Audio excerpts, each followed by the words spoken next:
Сегодня школьники из Якутии посещают высшие учебные заведения Владивостока, такие как Владивостокский государственный университет и Тихоокеанский государственный медицинский университет. А завтра они посетят ДВФУ и Российскую таможенную академию. Учебные заведения рассказали будущим студентам, как в реальности проходит обучение и на что сделать упор в подготовке к поступлению. Направления, извините, информационные. Для начала заведения сделали экскурсии, показали лаборатории и учебные аудитории, а после ответили на все интересующиеся ребят вопросы. У нас очень много профориентационных мероприятий. Центр «Абитуриент» проводит эти мероприятия круглый год, даже в период летних каникул. Что входит в эти мероприятия? Это профбеседы. То есть мы рассказываем абитуриентам про правила поступления.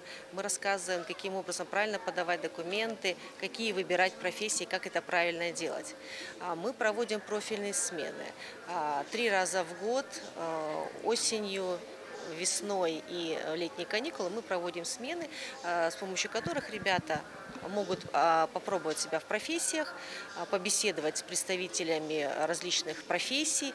По ученикам было видно, насколько им интересно познакомиться со своим будущим этапом жизни и студенчеством.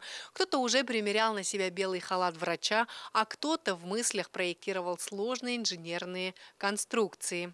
Такие мероприятия, по-моему, очень важны, так как помогают ребятам, школьникам, куда поступать, на кого поступать и, впрочем, найти свою профессию.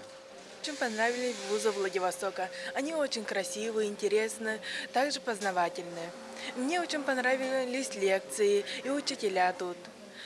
Также город сам по себе очень красив и разнообразен красками. Также и вузы отличаются этим свойством.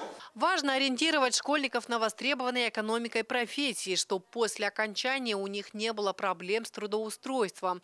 Ведь совсем скоро из этих ребят вырастут инженеры, врачи, биологи, IT-специалисты и другие не менее важные для нашей страны специалисты. Лидия Гасанбалаева, Владивосток.